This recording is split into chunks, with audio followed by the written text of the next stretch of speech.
नमस्कार, स्वागत है आप सभी का डीडी न्यूज पर। आप देख रहे हैं मीडिया प्राइम। मैं हूं रमा त्यागी। अगले 1 घंटे में हम बात करेंगे देश भर की बड़ी खबरों की, बताएंगे दुनिया भर में कौन कौन सी खबरों पर है सबकी नजर, क्या चल रहा है खेल और अर्थ जगत में, और कुछ झलके फिल्म, कला और संस्कृति के क्षेत्र से भी। लेकिन सबसे पहले बड़ी खबरें। प्रधानमंत्री नरेंद्र मोदी का धुआंधार प्रचार। उत्तर प्रदेश के पीलीभीत में जनसभा को किया संबोधित। कांग्रेस और सपा पर लगाया तुष्टीकरण की राजनीति करने का आरोप। दोपहर को मध्य प्रदेश के बालाघाट में जनसभा और शाम को चेन्नई में होगा रोड शो।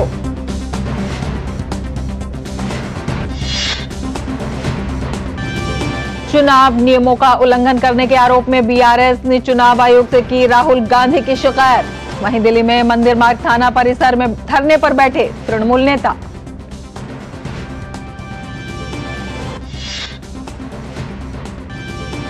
पूर्व द्रमुक नेता और ड्रग माफिया जफर सादिक और उसके सहयोगियों पर चेन्नई समेत कई 35 ठिकानों पर ईडी का छापा। कई अहम खुलासे की उम्मीद।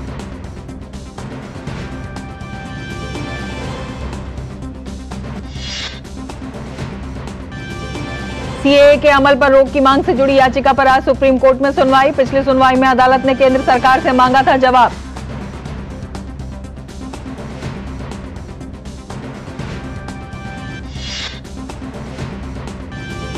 दिल्ली शराब घोटाले में सुनवाई के कविता को राउज एवेन्यू कोर्ट ने 23 अप्रैल तक न्यायिक हिरासत में भेजा। मुख्यमंत्री अरविंद केजरीवाल की गिरफ्तारी के खिलाफ याचिका पर आज हाई कोर्ट में फैसला।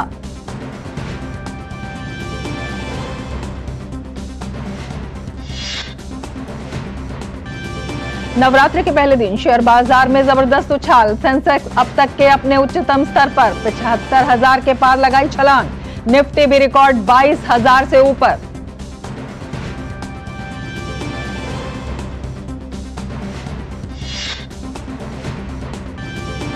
आज से हिंदू नववर्ष का आरंभ। चैत्र नवरात्र के पहले दिन मां दुर्गा के शैलपुत्री स्वरूप की आराधना। गुड़ी पड़वा, उगादि और चेटीचंड समेत कई त्योहारों की भी खुली मिठास।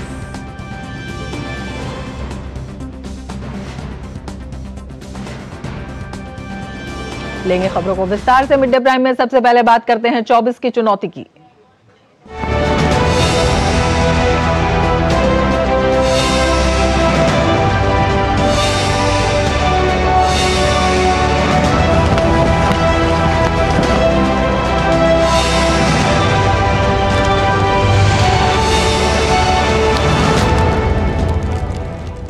उत्तर प्रदेश की पीलीभीत सीट काफी संसदीय सीट काफी चर्चा में है और यहां से जितिन प्रसाद कांग्रेस बीजेपी से चुनाव लड़ रहे हैं।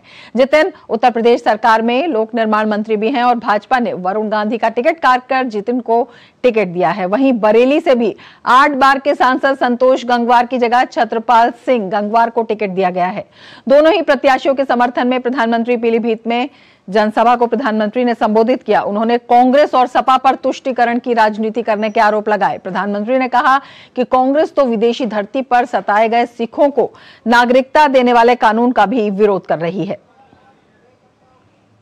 तुष्टीकरण के दलदल में कांग्रेस इतना डूब गई है कि उससे कभी बाहर नहीं निकल सकती। कांग्रेस ने जो घोषणा पत्र बनाया है वो कांग्रेस का नहीं, ऐसा लगता है मुस्लिम लीग का घोषणा पत्र दिखता है। कांग्रेस हो या सपा सीएए का भी विरोध कर रही है। विदेशी धरती पर अत्याचार की वजह से भागने के लिए मजबूर हुए हिंदुओं और सिख भाई बहनों को आप मुझे बताइए, मेरे इन हिंदू भाइयों बहनों को, मेरे इन सिख भाई बहनों को भारत अगर नागरिकता नहीं देगा तो कोई और देगा क्या? उत्तर प्रदेश के मुख्यमंत्री योगी आदित्यनाथ ने पीलीभीत में जनसभा को संबोधित करते हुए कहा कि गुरु नानक देव का जन्म जिस भूमि पर हुआ था, कभी वो अखंड भारत का हिस्सा थी, लेकिन कांग्रेस की कुटिल चालों से देश का विभाजन हुआ, जबकि पीएम मोदी के नेतृत्व में करतारपुर कॉरिडोर का निर्माण संभव हो पाया। ये बदलते हुए भारत ने कभी किसी ने सोचा था कि गुरु नानक देव जी का जन्म जिस भूमि पर हुआ था, कभी वो अखंड भारत का हिस्सा था। कांग्रेस की कुटिल चालों से देश का विभाजन हुआ, लेकिन सिख भावनाओं का सम्मान करते हुए, भारत की उस आस्था का सम्मान करते हुए करतारपुर कॉरिडोर का निर्माण मोदी जी के नेतृत्व में ही संभव हो पाया। पीलीभीत के बाद प्रधानमंत्री नरेंद्र मोदी मध्य प्रदेश के बालाघाट और चेन्नई भी जाएंगे। प्रधानमंत्री की दूसरी जनसभा मध्य प्रदेश के बालाघाट में है। नक्सल प्रभावित बालाघाट जिले में दोपहर 2:30 बजे ये सभा शुरू होगी। बालाघाट में बीजेपी प्रत्याशी भारती पारधी, कांग्रेस के सम्राट सारस्वत और बीएसपी के कंकर मुंजारे के बीच त्रिकोणीय मुकाबला बताया जा रहा है। यूपी और एमपी के बाद प्रधानमंत्री आज से तमिलनाडु के 2 दिवसीय चुनावी दौरे पर भी रहेंगे। पीएम आज शाम चेन्नई में 6 बजे रोड शो करेंगे, जो दक्षिण चेन्नई और मध्य चेन्नई लोकसभा क्षेत्रों से होकर गुजरेगा। दक्षिण चेन्नई सीट से भाजपा की उम्मीदवार तमिलिसाई सुंदरराजन हैं, जबकि मध्य चेन्नई सीट से पार्टी के नोज पी सेल्वम द्रमुक के वरिष्ठ नेता दयानिधि मारन के खिलाफ मैदान में हैं।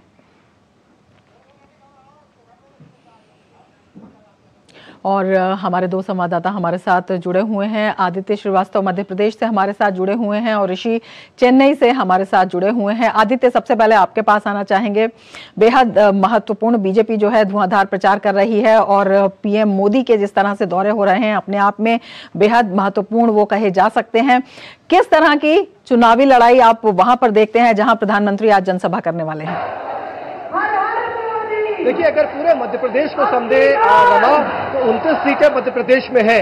पिछले चुनाव में 28 सीटें बीजेपी को मिली थी और 1 सीट कांग्रेस को गई थी। पिछले 7 चुनाव के अगर आप आंकड़े को समझेंगे तो वो 7 चुनाव के आंकड़े कहते हैं कि मध्य प्रदेश लोकसभा चुनाव में भारतीय जनता पार्टी का गढ़ रहा है। ये हम नहीं कह रहे, चुनाव आयोग के आंकड़े भी कहते हैं। और खासकर जिस वक्त जहां मौजूद है बालाघाट नक्सल प्रभावित क्षेत्र है, आदिवासी बहुल क्षेत्र है और यहाँ पर प्रधानमंत्री पहुंच रहे हैं। सबसे पहले तो आपको मंच दिखाता हूँ। ये मंच देखिए पीछे, ये एक बार फिर मोदी सरकार, अब की पार, 400 पार, ये तमाम बातें जो है स्लोगन जो है वो लिखे गए हैं भारतीय जनता पार्टी के द्वारा। और जब थोड़ी देर पहले हमने भाजपा नेता प्रहलाद पटेल जो पूर्व केंद्रीय मंत्री भी थे और अभी वर्तमान में मध्य प्रदेश सरकार में मंत्री है, उनसे पूछा तो उन्होंने कहा कि ये अति आत्मविश्वास नहीं है, ये हमारा विश्वास है कि इस बार हम 400 पार जा रहे हैं। जहां जहां रमा मेरी नजर जा रही है वहां वहां कार्यकर्ता झुंड में एकदम आते हुए दिखाई दे रहे हैं। 2:30 बजे के करीब प्रधानमंत्री को यहाँ आना है, लेकिन लोग जो है आसपास के बालाघाट, सिवनी, मंडला, ये तमाम क्षेत्रों से जो लोग जो है वो यहाँ पर सुबह से ही पहुंचना शुरू हो गए थे। देखिए, महाकौशल में आती है ये Balaghat seat. Jabalpur epicentre Mahakaushal का माना जाता है। 2 दिन पहले उस एपिक सेंटर से मध्य प्रदेश में प्रधानमंत्री का चुनावी रथ जो था वो एंटर किया था एक बड़े रोड शो के जरिए। और उसके बाद आज चुनाव की घोषणा होने के बाद प्रधानमंत्री पहली बार मध्य प्रदेश की धरती पर बोलते हुए दिखाई देंगे आपको। और हमें उम्मीद की जा सकती है कि जिस तरीके से यूपीए सरकार के जो काम रहे या एनडीए सरकार के जो काम रहे, संभवतः प्रधानमंत्री उसका रिपोर्ट कार्ड जो है वो इस सभा में दे सकते हैं और ये बता भी सकते हैं कि आजादी के बाद जो सरकार थी लंबे समय तक उसने क्या काम किए और 10 साल में उनकी सरकार ने क्या काम किए। ये बात बिल्कुल सही है कि इतिहास गवाह है कि महाकौशल में कई साल पहले तक जो है कांग्रेस का होल्ड रहा है। हालांकि अभी विधानसभा के चुनाव भी जो हुए तो 38 सीटें महाकौशल में आती हैं, उनमें से 21 सीटें भी कांग्रेस के पास गई हैं। लेकिन भारतीय जनता पार्टी कोई चूक नहीं छोड़ना चाहती है। छिंदवाड़ा सीट जो सबसे महत्वपूर्ण सीट है, जो 1 सीट कांग्रेस के पास है, उस पर भी 19 अप्रैल को चुनाव होना है और यहीं से देखा जाए तो उसका असर छिंदवाड़ा पर भी देखने को मिल सकता है। बिल्कुल, आपके पास आएंगे। हमारे साथ ऋषि भी जुड़े हुए हैं चेन्नई से। ऋषि, बीजेपी की नजर इस बार दक्षिण पर भी है, किस तरह से देखते हैं आप? ज्यादातर वहां पर क्षेत्रीय दलों की धमक रही है। इस बार का जो चुनावी रण है, जिस तरह से लड़ा जा रहा है, किस तरह से देखते हैं पीएम का वहां पर रोड शो और इस पूरी चुनावी लड़ाई पर उसका पड़ता असर?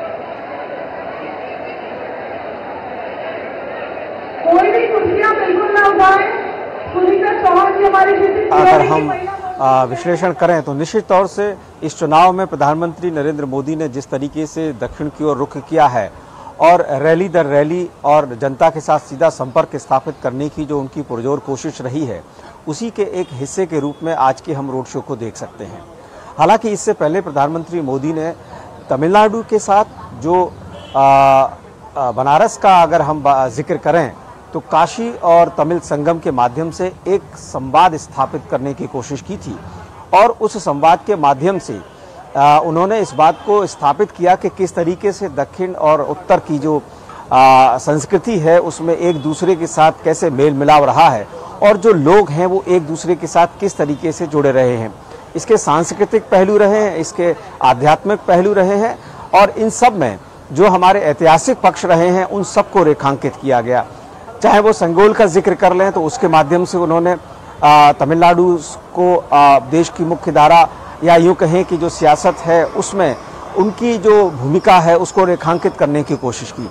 आज के इस रोड शो में हम कह सकते हैं कि जनता के साथ उनका ये सीधा संवाद होगा, कनेक्ट होगा और इसमें हम जो दक्षिण चेन्नई है और जो सेंट्रल केंद्रीय चेन्नई का जो इलाका है इसमें जो तमाम लोग रहते हैं उसके आसपास के लोग, जिस इलाके में हम खड़े हैं यहीं पर ये रोड शो होना है और तमाम लोग यहाँ पर जुटेंगे। ख़ासतौर से इस भीड़ भाड़ वाले इलाके में जब प्रधानमंत्री मोदी का जब ये रोड शो आगे बढ़ेगा तो उस समय के दृश्य बताएंगे कि किस तरीके से दक्षिण में उनकी जो लोकप्रियता है वो स्थापित हो रही है।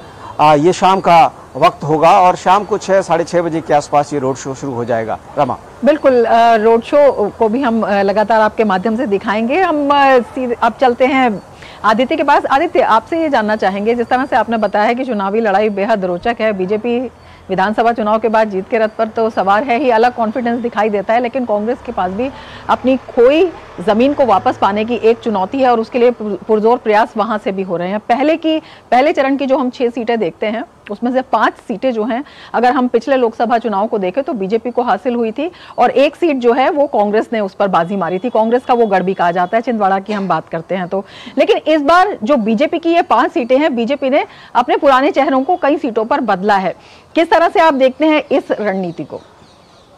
देखिए, बीजेपी ने एक प्रयोग जिसे कहें नए काडर तैयार करने के लिए बीजेपी ने ये एक तरीके से कहें कि एक अभियान शुरू किया है। मध्य प्रदेश में हमने देखा है, हाल में जब विधानसभा के चुनाव हुए थे, आपने 2 दिन पहले जब प्रधानमंत्री को जबलपुर में देखा था तो उसके बगल में आशीष दुबे खड़े थे जो जबलपुर से भारतीय जनता पार्टी के प्रत्याशी हैं और वो पहली बार चुनाव लड़ रहे हैं। बालाघाट की अगर बात करें, भारतीय पार्टी बीजेपी से चुनाव लड़ रही है।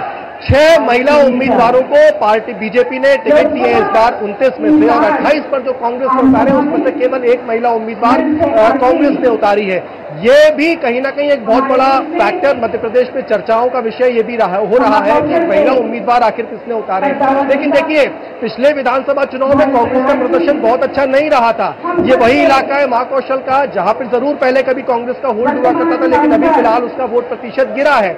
ऐसे में कांग्रेस, राहुल गांधी की अगर बात करें तो वो कल शहडोल और सिवनी में थे, आज सुबह ही वो शहडोल से गए हैं और आदिवासी जनजाति इलाकों में पहुंचने की कोशिश उन्होंने की थी और वहां जाकर वो ये एक तरीके से देखा जाए तो उनके पास क्योंकि काफी समय हो गया है यूपीए की सरकार को, तब की बात तो वो नहीं कर पा रहे, लेकिन नई गारंटीज लेकर वो पहुंच रहे हैं, नई उम्मीदों के साथ वो पहुंच रहे हैं, नए दावे और वादे अपने घोषणा पत्र में जो कर रहे हैं वो लेकर पहुंच रहे हैं और यही इसी को काउंटर कर रही है भारतीय जनता पार्टी ये कहकर कि हमने जो वो दावे और वादे कर रहे हैं वो पूरे करके दिखा भी दिए हैं। कांग्रेस की अगर बात करें तो वो किसानों के कर्ज माफी की बात कर रही है एक बार फिर से, वो गिग वर्कर्स की बात कर रही है, यानी असंगठित क्षेत्र के जो मजदूर है उनकी सामाजिक सुरक्षा की बात कर रही है। उसके अलावा रोजगार 30 लाख रोजगार देने की बात कांग्रेस कर रही है। आदिवासी क्षेत्रों की अगर बात करें तो कांग्रेस का ये कहना है कि जहां 50% से ज्यादा आदिवासी आबादी होगी वहां कलेक्टर का शासन नहीं होगा, वहां स्थानीय समिति का शासन होगा। बेहद महत्वपूर्ण फैक्टर वहां पर है। आदित्य, नजर बनाए रखे, आपसे फिर संपर्क करेंगे। फिलहाल शुक्रिया आदित्य आपका और ऋषि आपका पूरी जानकारी के लिए।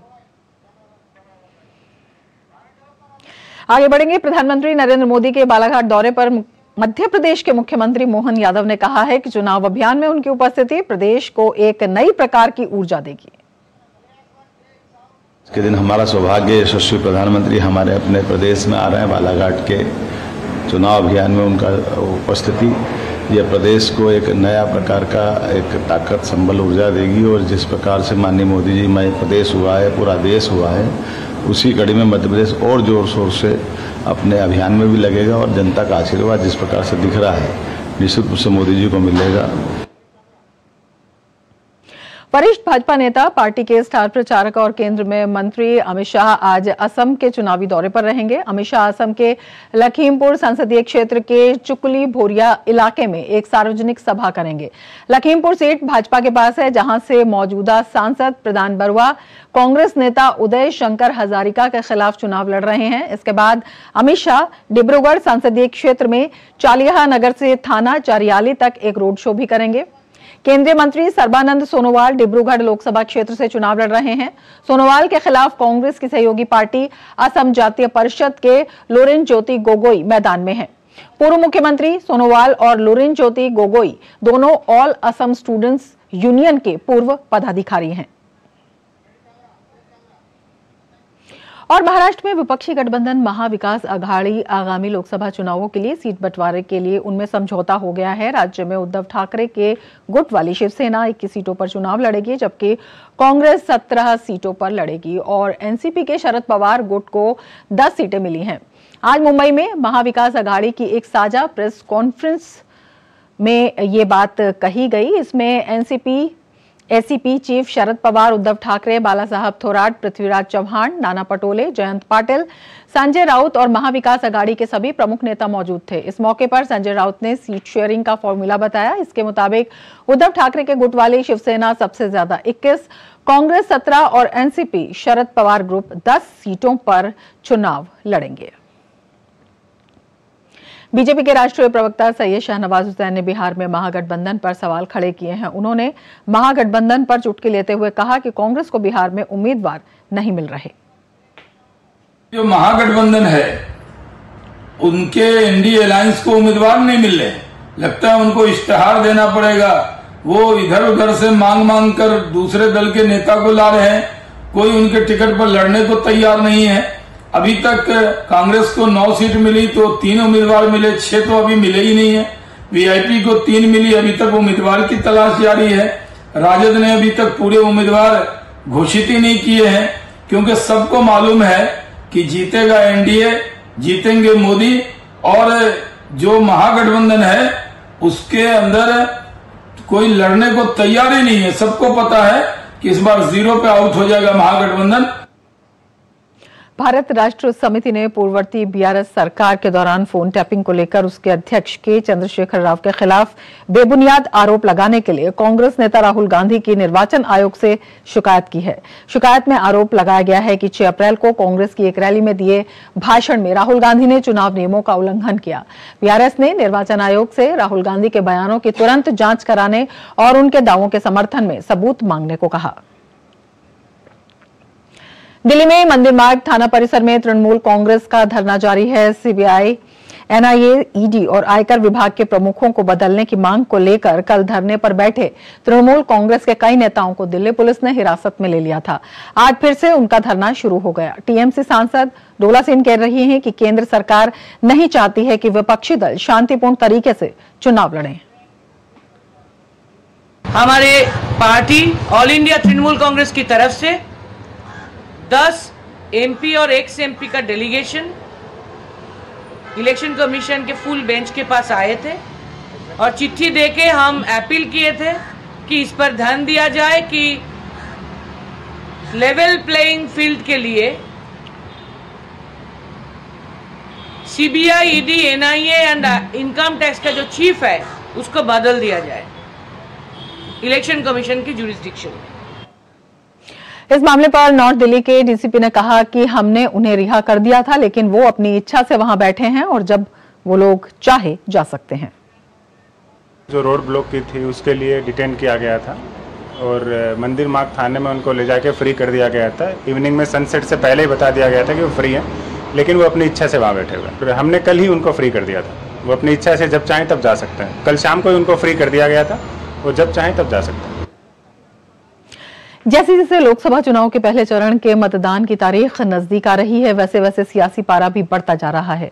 उत्तर से दक्षिण और पूर्व से पश्चिम तक देश भर में विपक्षी गठबंधन के नेता चुनावी जनसभा से लेकर रोड शो के जरिए मतदाताओं के सामने अपनी बात रख रहे हैं और पार्टी के पक्ष में जीत का माहौल तैयार कर रहे हैं।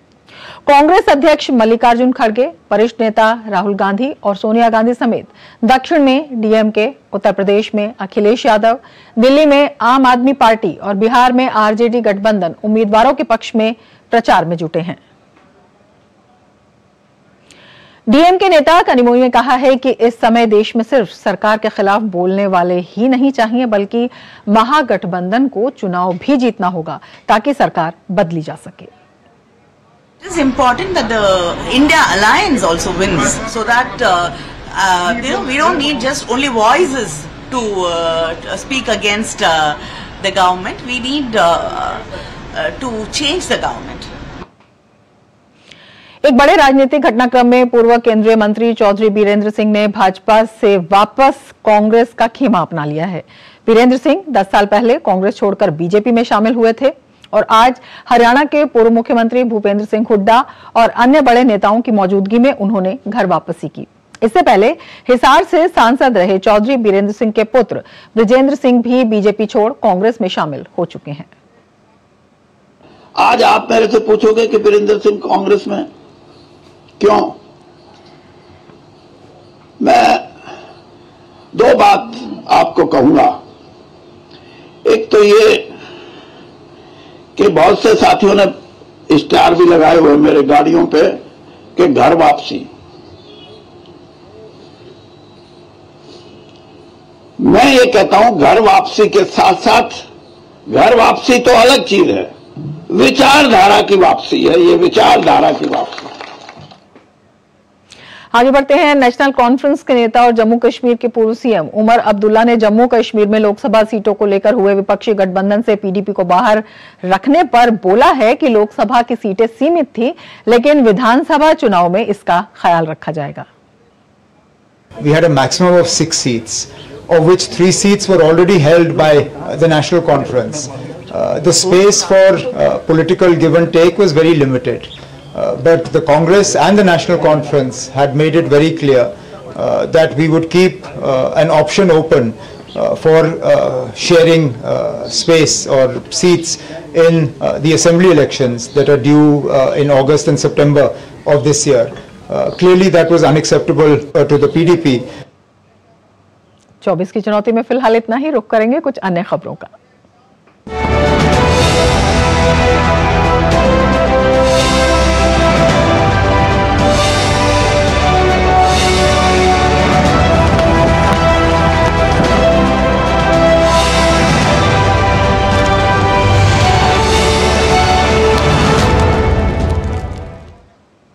आगे बढ़ते हैं खबरों में। एनआईए ने उनकी टीम पर भूपति नगर में हुए हमले के मामले में पश्चिम बंगाल पुलिस द्वारा एनआईए अधिकारियों के खिलाफ दर्ज एफआईआर को लेकर कोलकाता हाईकोर्ट का रुख किया है और इस याचिका को हाईकोर्ट ने स्वीकार कर लिया है और आज ही इस पर सुनवाई भी होगी।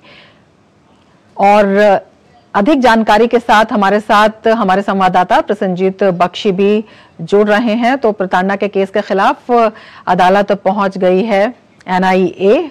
पश्चिम बंगाल के भूपति नगर में एनआईए पर हमला हुआ था और अब उसके खिलाफ कोलकाता हाईकोर्ट का रुख किया है एनआईए ने। हमारे संवाददाता प्रसन्नजीत इसके साथ जुड़े हुए हैं। प्रसन्नजीत, क्या कुछ जानकारी आपको मिल पा रही है इस वक्त?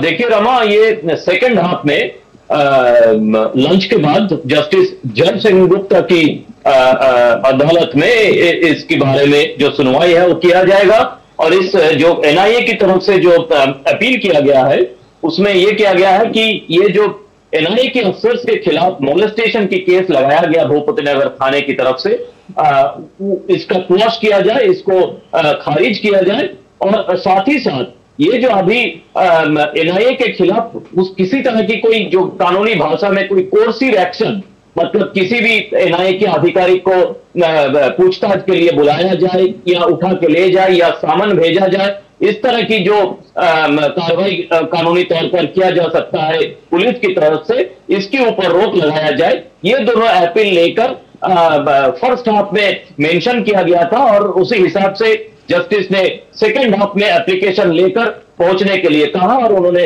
सुनवाई करने के लिए राजी हो गया, ऐसा ही बताया गया है। और ये कहा किया गया इसीलिए क्योंकि जो कार्रवाई है, जो एनआईए की इन्वेस्टिगेशन है, वो डिरेल ना हो जाए, इसीलिए एनआईए की तरफ से ये मांग रखा गया अदालत के सामने, ऐसा ही पता चला है। रमा, बिल्कुल। प्रसन्नजीत, आपसे ये भी जानना चाहेंगे कि ये पूरा जो मामला है उसके परिप्रेक्ष्य में क्या कुछ एनआईए का कहना है, किस तरह से अपील दर्ज की है, और पूरा ये जो मामला है इसका बैकग्राउंडर भी आपसे जानना चाहेंगे। देखिए रमा, 6 तारीख को भूपति नगर में जो 2022 का बम ब्लास्ट की जो केस है, जो अदालत की तरफ से एनआईए को सौंपा गया है, उसी के आधार पर एनआईए की ये जांच 2-3 बार समन भेजने के बावजूद भी ये जो वहां पे जो एक्यूज है, जो ऊपर से तृणमूल कांग्रेस की नेता और वर्कर है, इन्होंने ये सारे समन को अवॉइड किया है, वो नजरअंदाज किया है। तो आखिर तक एनआईए को पहुंचना पड़ा था भूपति नगर। वहां पे जाके 2 एक्यूज को उन्होंने पूछताछ के लिए उठाए थे और उस वक्त जैसे आप तस्वीर में देख पा रहे कि इस तरह से गांव वालों ने जो आखिर तक तृणमूल के लोग ऐसा साबित हुआ है क्योंकि वो तृणमूल की झंडा लेके इस तरह से एनआईए के ऊपर आक्रामक हो गया था। और लेकिन बाद में एनआईए दोनों को पकड़ के अरेस्ट करके वापस कोलकाता भी ला सके, लेकिन इस हमले में एनआईए की एक अफसर भी आहत हुए। बाद में एनआईए के ऊपर एक दूसरा केस लगा दिया गया पुलिस की तरफ से कि एनआईए मोलेस्ट करने की कोशिश किया आधी रात को।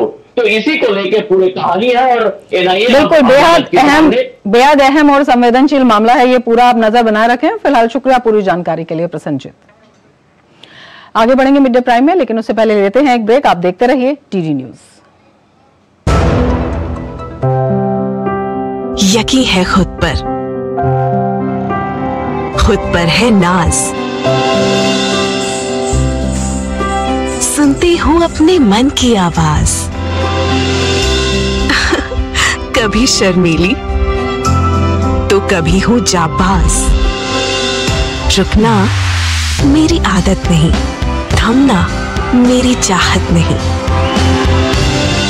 मैं हूँ नारी, यही मेरा अंदाज, हर जिम्मेदारी मैं बखूबी निभाती हूँ, वोट दे प्राउड वोटर कहलाऊंगी, पूरे देश संग चुनाव का पर्व मनाऊंगी। फूल वाला, केटरिंग वाला, बैंड वाला, ये लो भाई। बैंड बजेगी पापा, अगर गड़बड़ हुई तो गए पैसे। अरे नहीं रे, बैंक संभाल लेगा। कैसे? मैंने पॉजिटिव पे सिस्टम पे रजिस्टर किया है। बैंक को चेक्स और बेनिफिशियरीज की जानकारी दे दी है। बैंक चेक करेगा, जांच करेगा, डिटेल्स मैच नहीं तो क्लियरेंस नहीं। अच्छा, लाइए मुझे दीजिए। फोटो वाला, लाइट वाला, मंडप वाला। आरबीआई कहता है जानकार बनिए, सतर्क रहिए। बिल्कुल सही कह रहे हैं।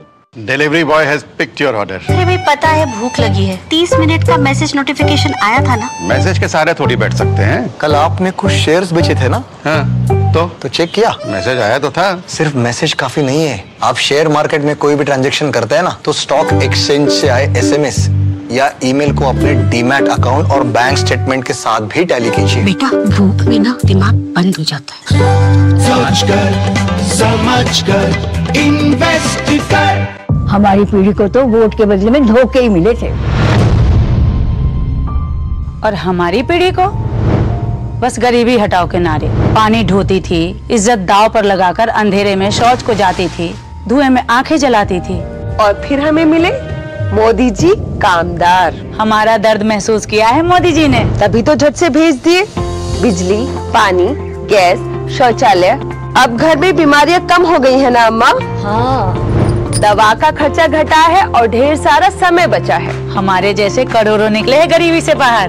पर मम्मी भाभी, मोदी जी कहते हैं कि ये तो बस ट्रेलर है, आगे पूरे भारत से गरीबी हटाने की गारंटी है मोदी जी की, और मोदी को जिताना हमारी गारंटी है। कमल का बटन दबाएं, भाजपा को जिताएं। ब्रेक के बाद फिर से आपका स्वागत है। पश्चिम बंगाल में एक बार फिर भारतीय जनता पार्टी के कार्यकर्ताओं पर हमला हुआ है। घटना 24 परगना जिले के कालागछिया की है, जहां भाजपा कार्यकर्ताओं और मंडल अध्यक्ष पर जानलेवा हमला हुआ। यहां लोगों ने मां रक्षा काली की मूर्ति विसर्जन के लिए जुलूस निकाला था, तभी कुछ लोगों ने जुलूस में शामिल लोगों पर हमला कर दिया। मौके पर पहुंची पुलिस ने भारतीय जनता पार्टी के 11 कार्यकर्ताओं को हिरासत में लिया है। भाजपा ने इसे पूरी तरह से सुनियोजित हमला बताया है। भाजपा ने यह भी आरोप लगाया है कि ममता बनर्जी ने कुछ दिन पहले रामनवमी के दौरान संभावित हिंसा की बात की थी। इस घटना से साबित होता है कि उनके लिए पश्चिम बंगाल के लोगों की सुरक्षा नहीं बल्कि तुष्टीकरण प्राथमिकता है। और उधर राउज एवेन्यू कोर्ट से बीआरएस नेता के कविता को बड़ा झटका लगा है। कोर्ट ने के कविता को 23 अप्रैल तक न्यायिक हिरासत में भेज दिया है। दिल्ली आबकारी नीति मामले में के कविता की न्यायिक हिरासत आज खत्म हो रही थी। ईडी ने के कविता की न्यायिक हिरासत को 14 दिन बढ़ाने की मांग की थी, तो के कविता को राहत नहीं मिली है। और दिल्ली के मुख्यमंत्री अरविंद केजरीवाल को प्रवर्तन निदेशालय द्वारा मनी लॉन्ड्रिंग मामले में गिरफ्तार किए जाने के खिलाफ दायर याचिका पर दिल्ली हाईकोर्ट आज फैसला सुनाएगा। न्यायमूर्ति स्वर्णकांता शर्मा आज दोपहर इस मामले की सुनवाई करेंगी। 3 अप्रैल को ईडी और केजरीवाल के वकीलों की दलीलें सुनने के बाद अदालत ने इस मामले में अपना फैसला सुरक्षित रख लिया था। इससे पहले कोर्ट में ईडी ने मुख्यमंत्री अरविंद केजरीवाल की गिरफ्तारी के विरोध में दायर याचिका पर आपत्ति जताते हुए कहा था कि वे अपने खिलाफ मनी लॉन्ड्रिंग मामले में किसी विशेष अपवाद का दावा करने के लिए आगामी लोकसभा चुनाव या सीएम के रूप में अपनी स्थिति का हवाला नहीं दे सकते। और ज्यादा जानकारी के साथ हमारे संवाददाता विकास सारथी जुड़े हुए हैं। विकास, के कविता को आज राहत नहीं मिली है, सबसे पहले इसी मामले पर आपसे जानना चाहेंगे। जी रमा, इसमें के कविता की आप याद करें कि अंतरिम जमानत की याचिका को भी राउज एवेन्यू कोर्ट ने खारिज कर दिया था और लगभग उन्हीं ग्राउंड्स पर आज उनकी जो जुडिशियल कस्टडी है उसको बढ़ा दिया है कोर्ट ने, क्योंकि ईडी लगातार ही कह रहा था कि के कविता को अगर इस समय रिहा किया जाता है तो अब तक जो जांच चल रही है वो प्रभावित हो सकती है और के कविता गवाहों को भी इन्फ्लुएंस कर सकती है। अभी जब राउज एवेन्यू कोर्ट ने उनकी इंटरिम बेल को रिजेक्ट किया था, उसमें भी कोर्ट ने इस बात को ऑर्डर में उसका जिक्र किया था कि प्रथम दृष्टया ऐसा लगता है कि ईडी के दावों में कुछ तथ्य हैं। उन्होंने जांच को प्रभावित करने की कोशिश की क्योंकि उन्होंने अपने कॉल रिकॉर्ड्स को डिस्ट्रॉय किया। ये बात यहाँ पर कोर्ट ने ऑर्डर में कही थी, तो इन्हीं कारणों से ऐसा लगता है कि फिलहाल ईडी की जो 14 दिन और बढ़ाने की जो मांग थी न्यायिक हिरासत को, उसको कोर्ट ने उचित समझा और 23 अप्रैल तक की कविता को भी तिहाड़ में ही रहना होगा। हालांकि उनकी नियमित जमानत याचिका पर कोर्ट 16 अप्रैल को सुनवाई करेगा, लेकिन आज ईडी की जो मांग थी उसको कोर्ट ने मान लिया। बिल्कुल, आपसे ये भी पूछना चाहेंगे कि आगे क्या कुछ कार्रवाई इसमें हो सकती है और के कविता की तरफ से क्या कहा गया था और कोर्ट का ये जो रुख रहा है ये किस वजह से रहा है? देखिए, के कविता ने अभी जो जमानत मांगी थी वो अपने बेटे के इम्तिहानों के चलते मांगी थी। उसमें कोर्ट ने लिखा कि उनके बेटे की उम्र लगभग 16 वर्ष है, वो इतना छोटा बच्चा नहीं है कि वो उनकी निगरानी के बगैर परीक्षाएं नहीं दे सकता है, उसको किसी तरह की दिक्कतें आएंगी। तो ये तो मांग जो थी उसको कोर्ट ने वाजिब नहीं पाया। दूसरा, यहाँ पर यह कहा गया था कि वो महिला हैं और पीएमएलए के कुछ प्रावधान हैं जिसमें ये कहा जाता है कि महिलाओं के प्रति कोर्ट कुछ नरमी बरत सकता है। हालांकि रमा, यहाँ पर ये जो प्रावधान रखा गया वो इसलिए रखा गया है कि कई बार जो महिलाएं कंपनियों में बोर्ड डायरेक्टर्स बना दी जाती हैं और उन्हें फैसलों के बारे में बहुत ज्यादा जानकारी नहीं होती, उनके प्रोटेक्शन के लिए इस तरह की प्रावधान दिए गए हैं। के कविता के मामले में कोर्ट ने नोट किया कि वो पढ़ी लिखी महिला है, विधायक हैं और वो ये प्ली नहीं ले सकती कि उनको जानकारी नहीं है जो भी उनके ऊपर आरोप लगे हैं। उनके ऊपर जो भी आरोप लगे हैं उसको लेकर के जांच चल रही है, उसमें उनकी भूमिका प्रथम दृष्टया ईडी स्थापित करने में कामयाब रहा है, इसलिए वो भी जो उनका एक ग्राउंड था उसको भी कोर्ट ने रिजेक्ट कर दिया था। अब नियमित जमानत याचिका पर सुनवाई होगी 16 अप्रैल को और रेगुलर बेल उनको मिल पाती है या नहीं मिलती है ये देखना होगा, क्योंकि जो इंटरिम बेल में उन्होंने जो मांग रखी थी उनको कोर्ट ने नहीं माना और ये कहा कि बर्ताव किसी आरोपी के साथ अलग अलग नहीं हो सकता इस ग्राउंड्स पर। बिल्कुल, दिल्ली के मुख्यमंत्री अरविंद केजरीवाल के मामले में भी आज सुनवाई होनी है, इस बारे में क्या जानकारी मिल पा रही है? जी रमा, इस मामले में दिल्ली हाईकोर्ट की सिंगल जज की बेंच जो है वो 2:30 बजे अपना आदेश देगी।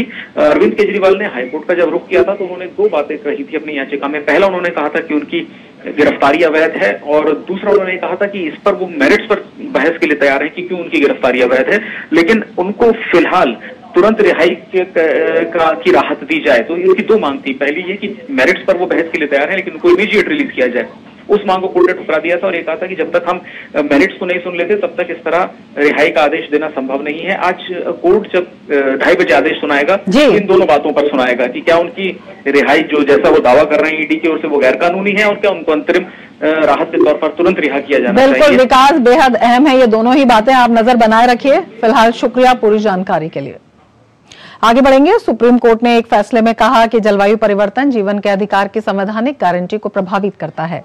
ऐसे में सरकार की जिम्मेदारी है कि जलवायु संरक्षण के उपायों पर ठोस कदम उठाएं और नागरिकों को मिले अधिकारों को जीवंत रखें। कोर्ट ने कहा कि अनुच्छेद 21 जीवन और व्यक्तिगत स्वतंत्रता के अधिकार को मान्यता देता है, जबकि अनुच्छेद 14 बताता है कि सभी व्यक्तियों को कानून के आधार पर समानता और कानूनों का समान संरक्षण मिलेगा। कोर्ट ने अपने आदेश में कहा कि सरकारी नीति और नियम कायदों के बावजूद क्लाइमेट चेंज के प्रभावों को पहचानने और इससे निपटने की कोशिश के बावजूद देश में कोई एकल या व्यापक कानून नहीं है जो क्लाइमेट चेंज और संबंधित चिंताओं से संबंधित हो।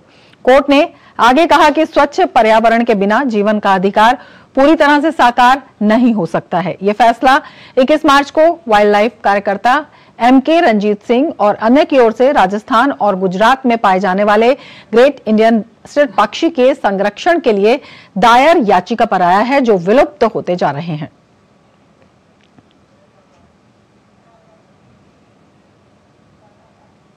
मिड डे प्राइम में अब लेते हैं एक ब्रेक। आप देखते रहिए DG न्यूज। तुम्हें पता है इन्वेस्टर्स के लिए कि इन्वेस्टर प्रोटेक्शन फंड होता है IPF, लेकिन अगर तुम्हारा ट्रेड एक्सचेंज पर एग्जीक्यूट नहीं हुआ या फिर कोई गारंटीड रिटर्न्स वाली स्कीम है तो ये IPF आपकी मदद नहीं कर सकता है।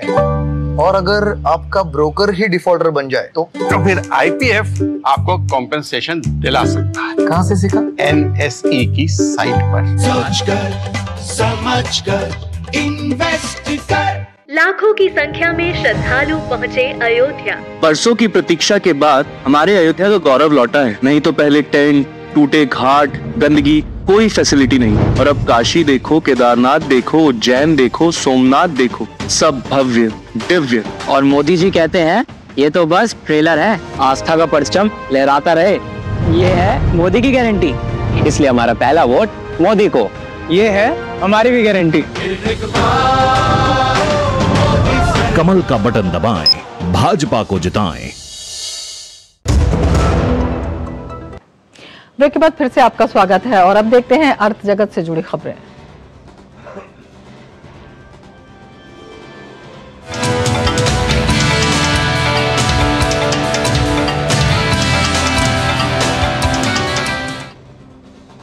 मजबूत ग्लोबल संकेतों और विदेशी निवेशकों की ओर से लगातार खरीदारी के चलते भारतीय शेयर बाजार में मंगलवार को भी दमदार तेजी का ट्रेंड बना हुआ है। बाजार के बड़े सूचकांक हरे निशान में कारोबार कर रहे हैं। हफ्ते के दूसरे कारोबारी दिन आज बाजार खुलने के साथ ही सेंसेक्स ने 75,124 अंक का नया ऑल टाइम हाई बनाया। वहीं निफ्टी ने भी 22,765 अंक का ऑल टाइम हाई बनाया। फिलहाल की बात करें तो अब से कुछ देर पहले सेंसेक्स 45 अंक की बढ़त के साथ 74,788 के स्तर पर और निफ्टी 10 अंक की मामूली बढ़त के साथ 22,676 के स्तर पर कारोबार करता नजर आया। बाजार में आज स्मॉल कैप, मिड कैप और लार्ज कैप तीनों ही तरह के शेयरों में खरीदारी का ट्रेंड देखा गया है। Auto, IT, fin service, realty, media और सर्विस सेक्टर में तेजी है। वहीं फार्मा, मेटल, FMCG और PSU शेयरों में गिरावट देखने को मिली।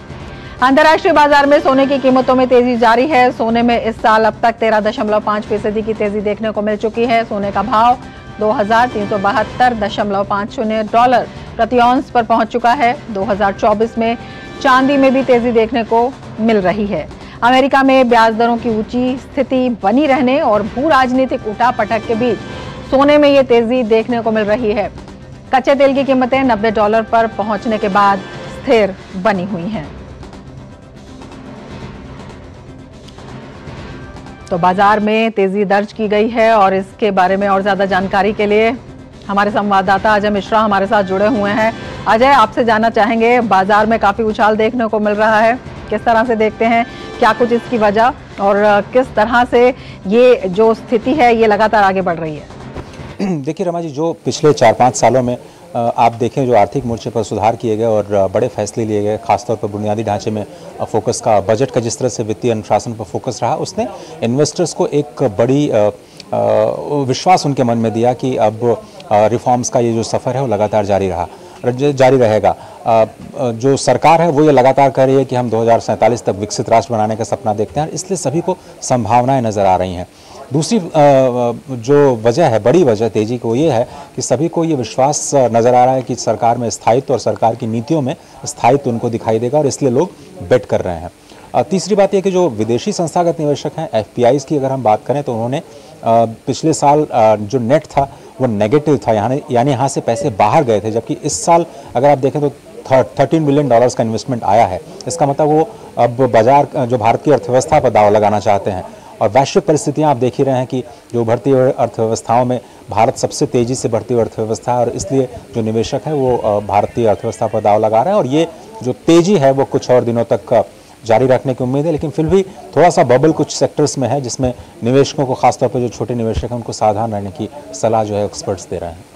बिल्कुल। अजय, आपसे ये भी जानना चाहेंगे कि बाजार में ये जो तेज़ी की खबर है, किस तरह से ये जो विकास का एक, जिसे रोड मैप कहते हैं, या जो लक्ष्य विकसित भारत का हासिल करने के लिए सरकार लगातार इस दिशा में आगे बढ़ रही है, उसमें किस तरह की भूमिका निभाता है? तो ये एक नया ट्रेंड है रमा जी। जब आप देखिए कि जो युवा है वो थोड़ा सा अवेयर हो रहा है स्टॉक मार्केट में इन्वेस्टमेंट को लेके। पहले जहाँ इसे एक जोखिम का एक जरिया माना जाता था, निवेश करना बहुत ही जोखिम भरा माना जाता था, अब जो युवा हैं वो आगे बढ़ कर के डीमैट अकाउंट खुलवा रहे हैं, ट्रेडिंग कर रहे हैं और देश की अर्थव्यवस्था में पार्टिसिपेट करना चाहते हैं। उनको लगता है कि अगले 10, 20, 25 साल भारत में ग्रोथ लगातार बनी रहने वाली है।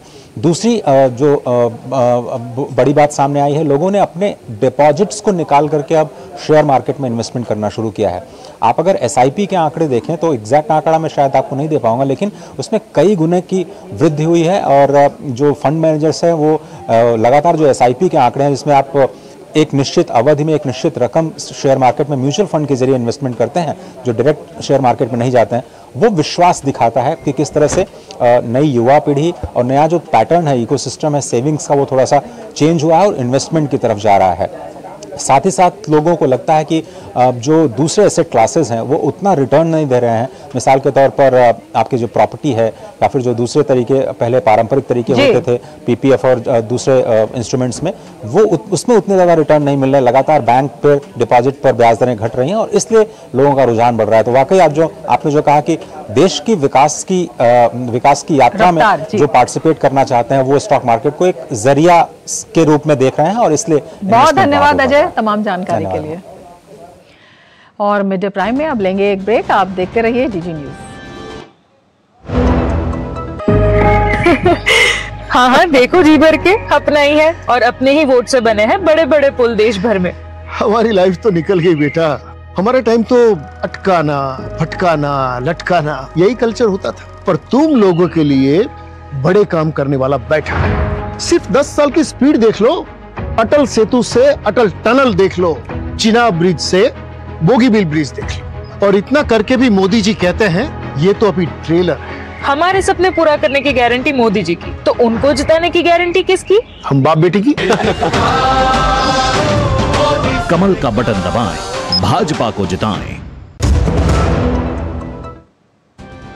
ब्रेक के बाद फिर से आपका स्वागत है और अब देख लेते हैं खबरें खेल जगत की।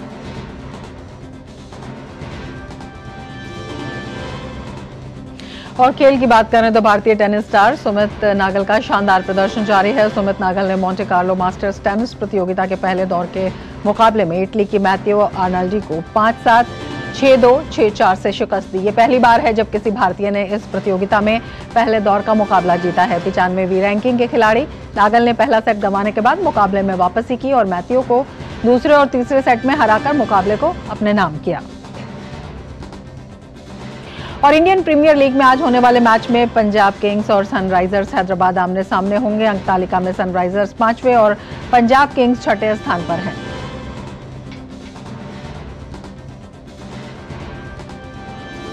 इंडियन प्रीमियर लीग में कल खेले गए मैच में चेन्नई सुपर किंग्स ने कोलकाता नाइट राइडर्स को 7 विकेट से हरा दिया। पहले बल्लेबाजी करते हुए कोलकाता नाइट राइडर्स ने 9 विकेट पर 137 रन बनाए। जवाब में चेन्नई ने 3 विकेट खोकर लक्ष्य हासिल कर लिया।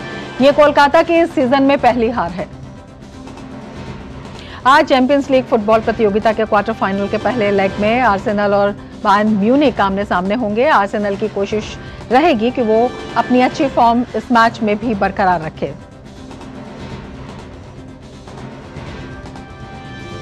चैंपियंस लीग फुटबॉल प्रतियोगिता के क्वार्टर फाइनल के पहले लेग में आज डिफेंडिंग चैंपियंस मैनचेस्टर सिटी का सामना 14 बार की चैंपियन रियल मैड्रिड से होगा। पहले लेग का मैच मैड्रिड में खेला जाएगा।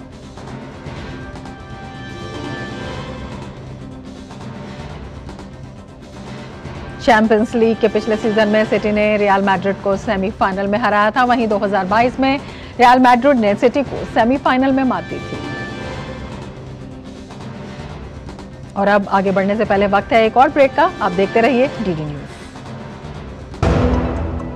हमारी पीढ़ी को तो वोट के बदले में धोखे ही मिले थे, और हमारी पीढ़ी को बस गरीबी हटाओ के नारे। पानी ढोती थी, इज्जत दाव पर लगाकर अंधेरे में शौच को जाती थी, धुएं में आंखें जलाती थी। और फिर हमें मिले मोदी जी कामदार। हमारा दर्द महसूस किया है मोदी जी ने, तभी तो झट से भेज दिए बिजली, पानी, गैस, शौचालय। अब घर में बीमारियां कम हो गई है ना अम्मा? हाँ। दवा का खर्चा घटा है और ढेर सारा समय बचा है। हमारे जैसे करोड़ों निकले हैं गरीबी से बाहर। पर मम्मी भाभी, मोदी जी कहते हैं कि ये तो बस ट्रेलर है, आगे पूरे भारत से गरीबी हटाने की गारंटी है मोदी जी की। और मोदी को जिताना हमारी गारंटी है। कमल का बटन दबाएं, भाजपा को जिताएं। ब्रेक के बाद फिर से आपका स्वागत है और अब बात उन खबरों की जो दुनिया भर में सुर्खियों में छाई हुई हैं।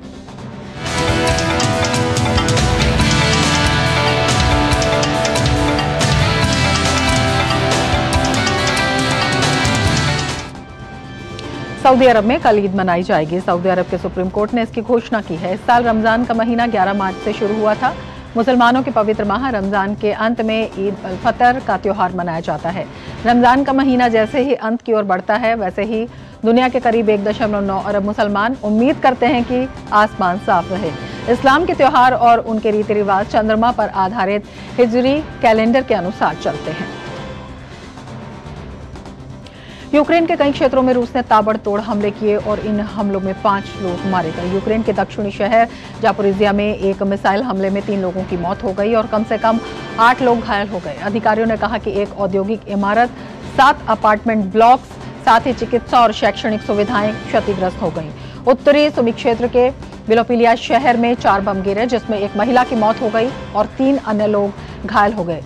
राष्ट्रपति व्लादिमीर ज़ेलेंस्की ने अपने रात्रिकालीन वीडियो संबोधन में कहा कि हमले में 15,000 की आबादी वाले शहर के केंद्र को निशाना बनाया गया और बचाव प्रयास शाम तक जारी रहे। क्षेत्रीय प्रशासन ने कहा कि दुकानें और नगर परिषद की इमारत क्षतिग्रस्त हो गई। भारत ने संयुक्त राष्ट्र सुरक्षा परिषद के उस प्रस्ताव को सकारात्मक कदम करार दिया है जिसमें रमजान के महीने के लिए गजा में तत्काल युद्ध विराम की मांग की गई है। भारत ने कहा कि इजराइल हमास के बीच चल रहे संघर्ष के कारण उत्पन्न मानवीय संकट बिल्कुल अस्वीकार्य है। संयुक्त राष्ट्र में भारत की स्थायी प्रतिनिधि राजदूत रुचिरा कंबोज ने संयुक्त राष्ट्र महासभा की बैठक में कहा कि गजा में चल रहे संघर्ष से हम बहुत परेशान हैं। The ongoing conflict in Gaza. The humanitarian crisis has deepened and instability has been increasing in the region and beyond. In this context, we view the United Nations Security Council's adoption of Resolution 2728 on 25th March as a positive step. The resolution, we all recall, had called for an immediate ceasefire for the month of Ramadan to be respected by all parties, leading to a lasting, sustainable ceasefire and the immediate and unconditional release of all hostages.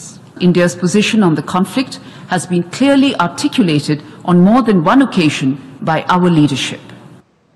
Mexico के छात्रों ने police की गोलीबारी में एक छात्र यानपी कोथन Gomez की मौत पर प्रदर्शन किया। छात्र प्रदर्शनकारियों ने यूरेरो गवर्नमेंट पैलेस पर बम फेंका, जिसके चलते इमारत में आग लग गई। वहीं छात्रों ने कई वाहनों में भी आग लगा दी। गौरतलब है कि गोमेज के वाहन पर राज्य पुलिस ने गोली चलाई थी, जिसके चलते उसकी मृत्यु हो गई थी। गोमेज की मौत 2014 में 43 छात्रों के लापता होने के मुद्दे पर चल रहे विरोध प्रदर्शनों के अगले दिन हुई। और अब बात नवरात्र से जुड़ी खबरों की। चैत्र नवरात्रि का आज पहला दिन है। आज मां के पहले स्वरूप मां शैलपुत्री की पूजा अर्चना का विधान है। आज के दिन कलश स्थापना करने के बाद माता की पूजा अर्चना, मंत्र और आरती करने से मां शैलपुत्री का आशीर्वाद प्राप्त होता है। माता शैलपुत्री को हिमालय की पुत्री बताया जाता है। शास्त्रों के अनुसार मां शैलपुत्री की विधि विधान से पूजा और उपासना करने से मान सम्मान में वृद्धि होती है। उत्तम स्वास्थ्य के साथ ही सुख और सौभाग्य की प्राप्ति होती है।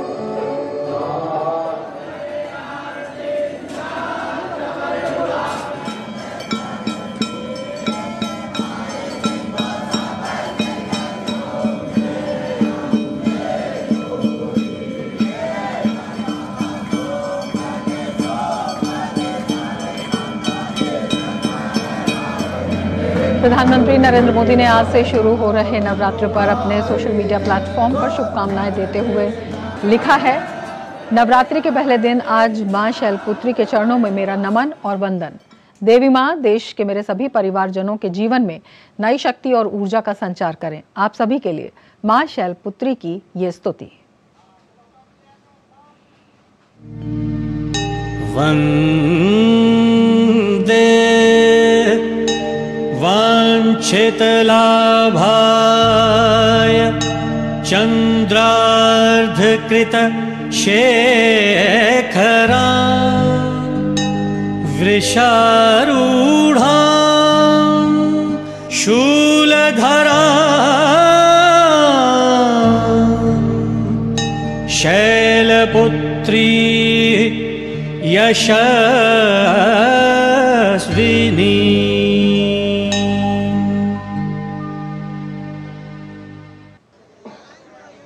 नवरात्रि के पहले दिन कटरा में स्थित प्रसिद्ध माता वैष्णो देवी मंदिर आयात किए हुए रंग बिरंगे फूलों से सज गया है।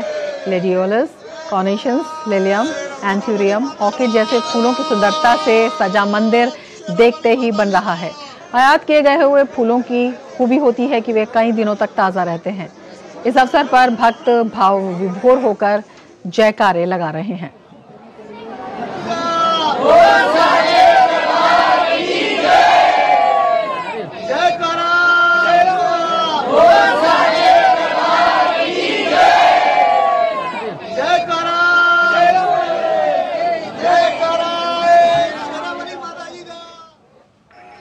चैत्र नवरात्र के पहले दिन के मौके पर दंतेवाड़ा स्थित बस्तर की आराध्य देवी मां दंतेश्वरी मंदिर में श्रद्धालुओं का तांता लगा हुआ है। मंदिर के पुजारी के अनुसार माई दंतेश्वरी के दरबार में लगभग 600 से 800 वर्ष पहले से चैत्र नवरात्र मनाया जा रहा है।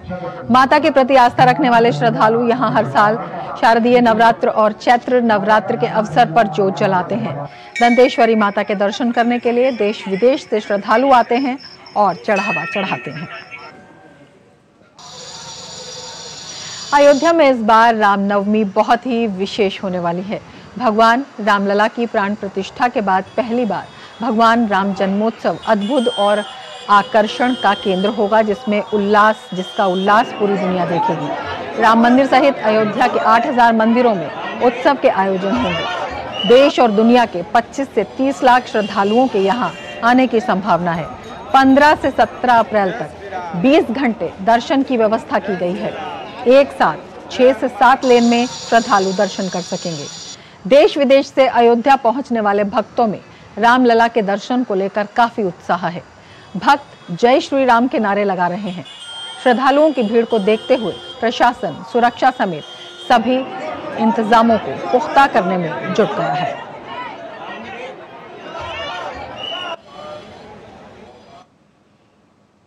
इसके साथ ही मिड डे प्राइम में फिलहाल इतना ही। दीजिए इजाजत। नमस्कार।